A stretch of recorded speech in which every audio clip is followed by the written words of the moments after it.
il y a un chien, yes. Je suis vraiment étonnée.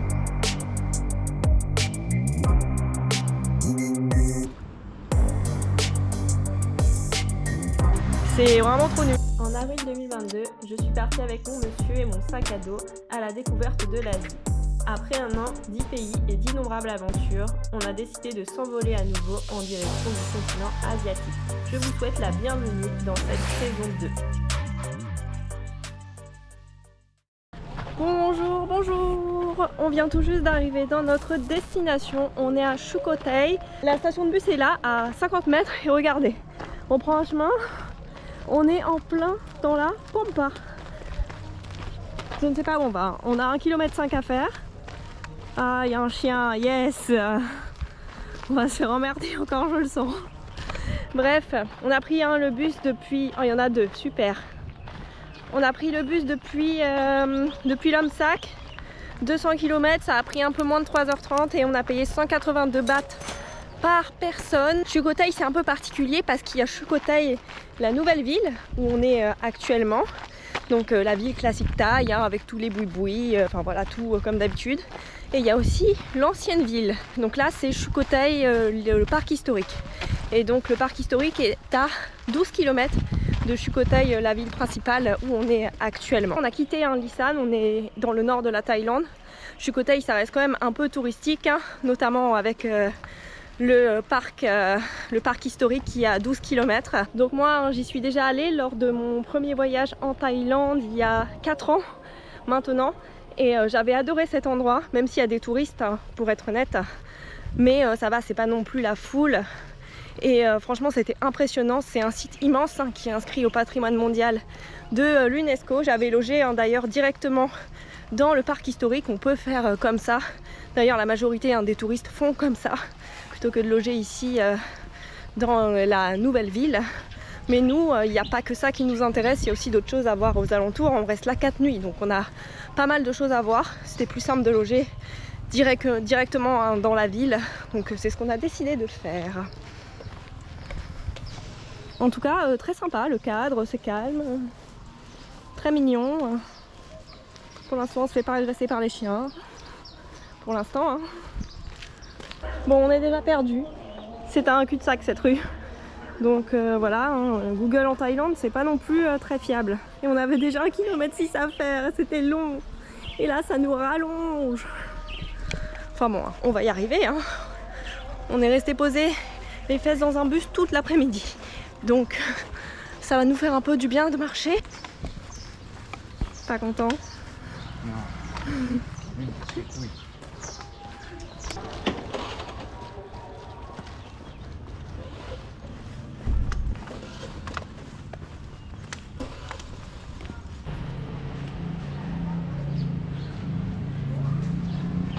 Et voici la chambre. Donc là, on a pris un truc pas mal. On reste là quand même 4 nuits, donc on voulait quelque chose de confortable.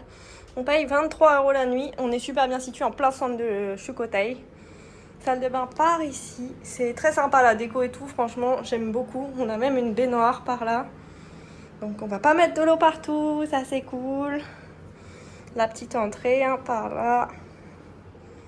Et ici, on a le lit. Avec, c'est quoi ça? Ils mettent un sorte de drap au-dessus là pour faire joli. Oui. C'est cool, Elle est bien la chambre. Par là, on a un bureau parfait pour le montage. Et on a aussi un balcon. Ah ouais, c'est chelou. Voilà.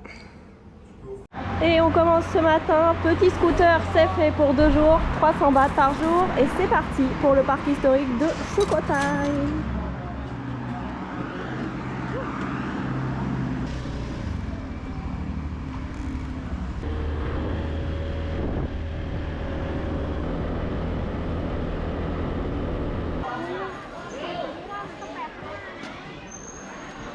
Et on vient de rentrer dans le parc. Alors Sukhothai, c'est toute une histoire, vous avez différentes parties. La partie centrale avec le temple principal qu'on a en face de nous. Et après il y a la partie nord, sud, est, ouest. La partie est est gratuite et après vous devez normalement payer pour chaque partie. Et normalement vous devez aussi payer pour la partie centrale, sauf qu'on ne sait pas pourquoi aujourd'hui c'est gratuit, on est arrivé au counter, ils nous ont dit c'est gratuit, allez-y. Donc là on est rentré, normalement c'est 100 bahts l'entrée et on n'a absolument rien payé. Attention, attention. On commence direct par le temple principal. Il y a absolument plein d'enfants partout, mais bon, une fois dans le temple ça va aller, ils font juste le tour à vélo eux.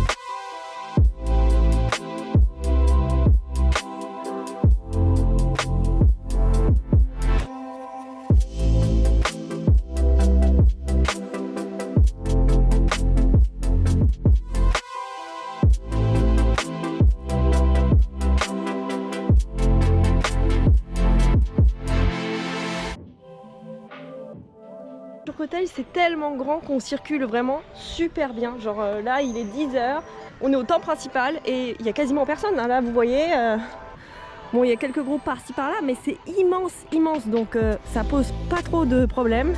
Alors il faut savoir que là la partie centrale on ne peut pas, c'est un carré si vous voulez, et on ne peut pas se balader dedans en scooter. C'est seulement soit avec les voitures électriques du parc, à vélo ou à pied. Donc là on a garé le scooter à l'entrée de la partie sud du carré pour pouvoir rentrer. On va faire une boucle à l'intérieur qui va nous prendre à peu près 1 heure.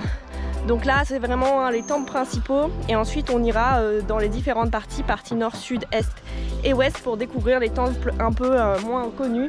Mais ouais, je suis vraiment trop contente d'être là et c'est aussi bien que dans mon souvenir, vraiment. Le temple principal et même les autres, j'avais découvert des temples perdus dans la campagne et tout, c'était vraiment impressionnant. Et ouais, ça a vraiment dans le même style que les temples d'Angkor, hein, c'est des vieux temples, mais franchement c'est super bien conservé. Donc bah écoutez, trop bien.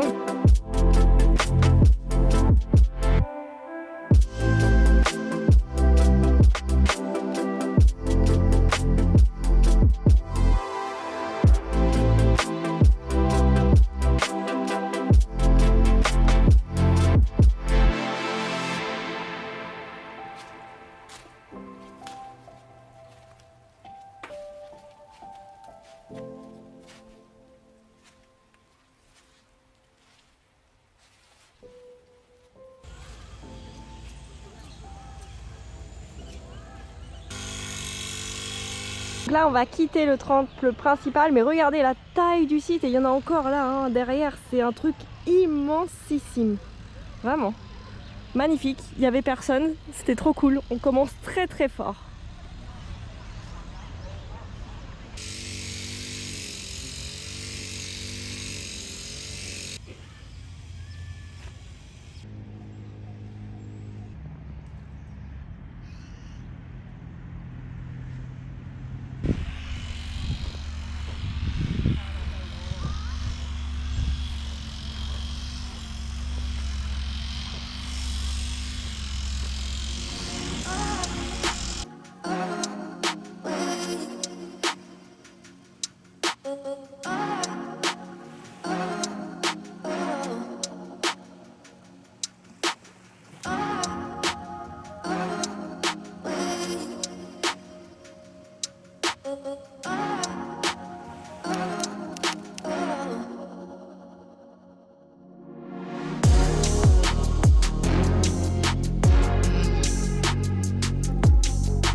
plus simple en vélo parce qu'il y a quand même un petit peu de kilomètres.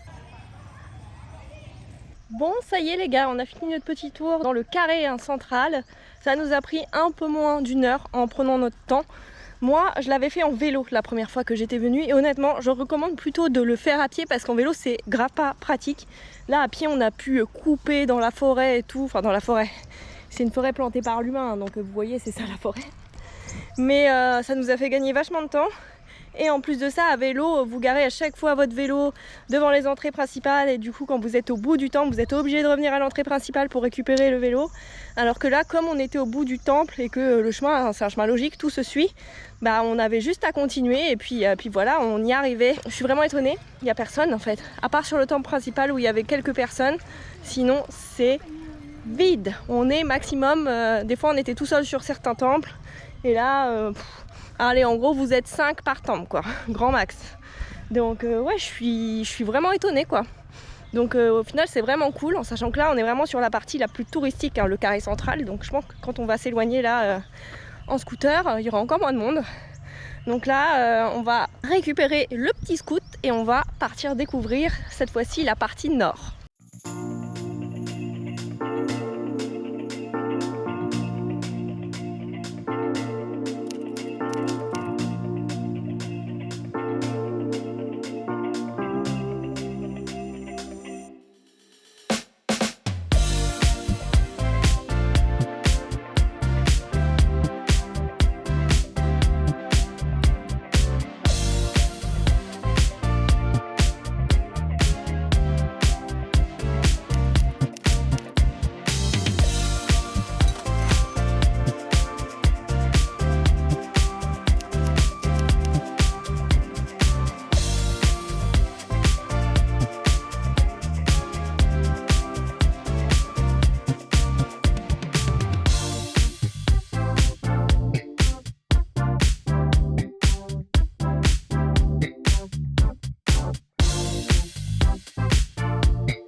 Direct à voir la tête.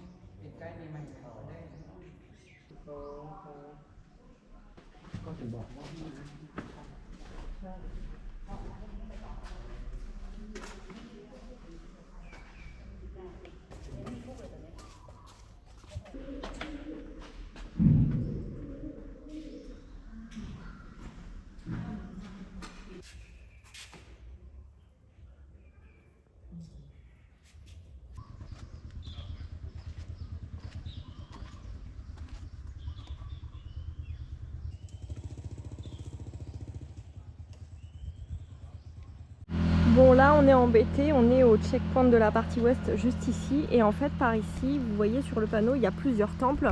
Donc il y en avait 2 là qui nous intéressaient. Le souci, c'est pas forcément un souci, c'est que c'est payant et c'est pas vraiment les plus beaux temples. Il y en a un qui est assez sympa, voilà. Sinon le reste, vraiment il n'y a pas grand chose. Et ce qui nous intéresse sur cette route, c'est un point de vue sur un lac avec les montagnes en arrière-plan, tout ça. Sauf qu'en fait, pour emprunter cette route, c'est payant. On ne peut pas la prendre même si on ne va pas visiter les temples. Donc on est en train de regarder s'il y a un autre moyen d'y accéder, mais en fait je pense pas, parce que dans tous les cas on doit passer au milieu des temples, même si on ne s'arrête pas au temple, on doit payer pour pouvoir emprunter cette route. C'est vraiment trop nul ça pour le coup. On va passer par là de BC. C'est bon? Il y a une route là. Ouais. Bon, on se tente une autre route pour voir si on peut au moins accéder à ce point de vue. Tadam, on a réussi sans trop de difficultés. On a tout simplement pris une petite route et puis voilà, enfin une petite route, hein. C'est pas si petit que ça, on est en Thaïlande, les routes sont très bien. Et on arrive au niveau du réservoir. C'est magnifique avec les montagnes et tout, c'est hyper sauvage. Trop cool. Et en plus de ça, en fait, on a vu tous les temples de la zone ouest. Donc heureusement qu'on n'a pas payé pour ça parce que c'est vraiment beaucoup plus en ruine là pour le coup. En tout cas, ici, je valide. C'est très très beau. L'endroit parfait pour manger les petits snacks qu'on vient d'acheter à 7-Eleven.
Bon, maintenant on est dans la partie est, partie sud c'était gratuit. Il y a eu un petit temple sympa, ça allait. Là c'est aussi gratuit, hein. Et on est sur nos derniers ensembles, il est déjà bientôt 15 h et on a commencé à 10h15. Donc vous voyez, ça prend quand même du temps hein, de faire les 5 ensembles. En sachant qu'on n'a pas du tout fait du coup l'ouest. Et oui, en scooter, oui, à vélo, laisse tomber. Impossible. Voilà. On peut voir, hein, il y avait un Bouddha là à l'intérieur, mais il a disparu.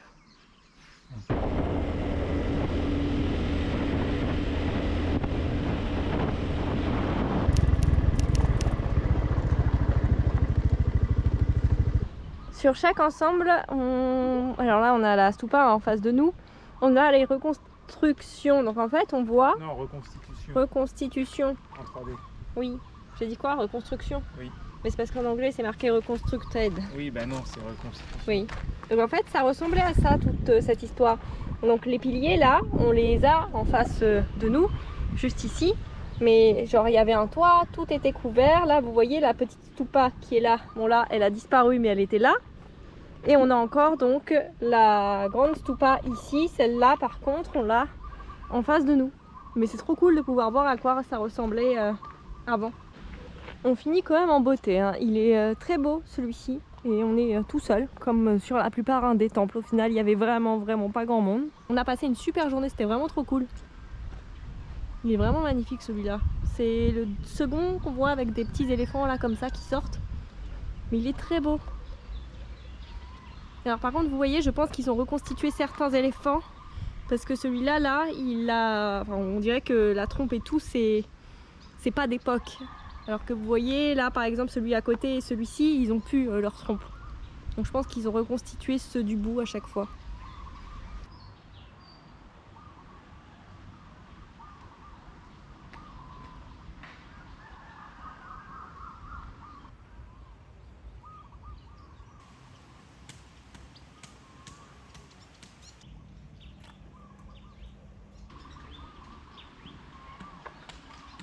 Et c'est l'heure du dîner, donc j'ai ça, du porc tonkatsu avec du riz en dessous. Alors là c'est plus un plat d'inspiration japonaise, mais il y a beaucoup de plats qu'on peut retrouver d'inspiration japonaise ou coréenne ici en Thaïlande.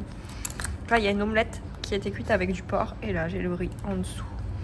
Ça a l'air très bon.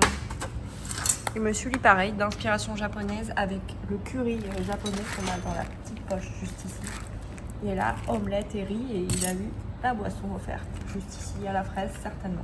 Donc là on s'est posé tranquillement dans le hall de notre hôtel, on est au calme et tout, c'est vraiment trop cool cet endroit. On a vraiment passé une super journée, je suis tellement contente d'être retournée à Sukhothai et d'avoir pu le faire découvrir à mon monsieur qui a adoré d'ailleurs aussi. Pour moi c'est vraiment un incontournable en Thaïlande.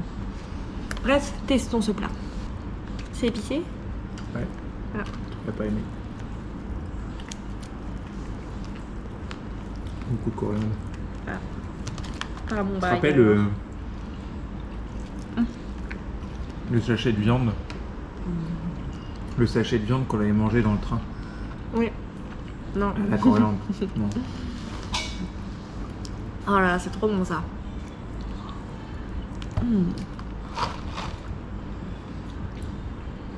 Validé, 100%, c'est trop bon. Il y a tellement de saveurs là-dedans. C'est pas trop gras. Le porc, il est hyper croustillant. Le dessert, cette fois-ci, on ne s'est pas fait livrer devant 7-Eleven. Parce qu'on va au 7-Eleven là tous les jours pour s'acheter les petits déjeuners. Comme ça, le matin, paf, on se lève, petit déjeuner et on part le plus tôt possible. Et bref, tout ça pour dire, il y avait un petit boui-boui. On s'est arrêté, il y avait une dame qui faisait des beignets trop mignonnes. Elle nous en a offert un de chaque pour qu'on puisse choisir. Donc on a goûté les deux et franchement, je vais être très honnête, on en a mangé des beignets en Thaïlande, au Cambodge aussi beaucoup. Ce sont les meilleurs qu'on a mangés, tout pays confondu. Bon. À Taïwan aussi, on en a mangé pas mal des bons. Pas bon. Ouais. En tout cas, là, Bon. la pâte, elle est bonne. En tout cas, c'est vraiment un sacré niveau. C'était seulement 2 bahts, un beignet. 2 bahts le beignet. Donc on en a pris 5 de chaque et on vient de voir et elle nous en a offert encore un autre parce qu'on en a 6 dans ça. On en a 6 dans oh là là. 5. C'est dur. T'as vu? Dans chaque sachet. Oui. On en a 6 dans chaque sachet. Il y a celui-là. Mais la texture de la pâte, elle est dingue. Ouais, je sais pas comment ils font. C'est genre hyper aérien. Non, et puis là sur les autres, celui-là c'est plus mou, mais les autres c'est trop, je sais pas comment ils font. Je pense que c'est la température de l'huile ou je sais pas comment ils font, parce que là c'est très croustillant et mou à l'intérieur. Ah, c'est vraiment une dinguerie. Ouais. Et ça, c'est le deuxième, donc il est pas du tout pareil, il a pas du tout la même texture. J'ai plus faim, donc je vais laisser monsieur manger un bout et je vous montre l'intérieur. Mais il est tout aussi bon que le premier. Il est moins aérien en fait, c'est plus compact. Mais il est pas sec pour autant. Ouais, il est plus croustillant. Oui, plus croustillant que l'autre. L'autre, il est plus moelleux à l'intérieur. Mais ouais, pareil, dinguerie ça, dinguerie. Bon les gars, c'est ici que va s'arrêter cette vidéo. Alors, ce sera pas la dernière vidéo à Sukhothai parce qu'on est encore ici pour 2 jours complets. On a encore pas mal de visites à faire, notamment aux alentours. Donc demain, une grosse aventure nous attend. C'est pour ça que je voulais faire une vidéo dédiée sur aujourd'hui la journée des temples et demain l'aventure que l'on va faire. Je vous en dis pas plus. En tout cas, Sukhothai, il faut à tout prix le mettre sur votre liste si vous venez en Thaïlande. On est vraiment bien là ici à Sukhothai, la chambre est hyper confortable et agréable. Là vous avez vu, on mange très bien, donc vraiment trop cool. Hein. De toute façon depuis qu'on est revenu en Thaïlande, hein, vous l'avez vu dans les vidéos, mais on est vraiment bien. On a vraiment adoré les premiers jours là dans l'Est, et là le Nord c'est vraiment ma partie préférée personnellement de la Thaïlande, donc là je suis trop contente d'être de retour dans ce coin. Donc moi je vais vous laisser ici et on se retrouve dans le prochain vlog.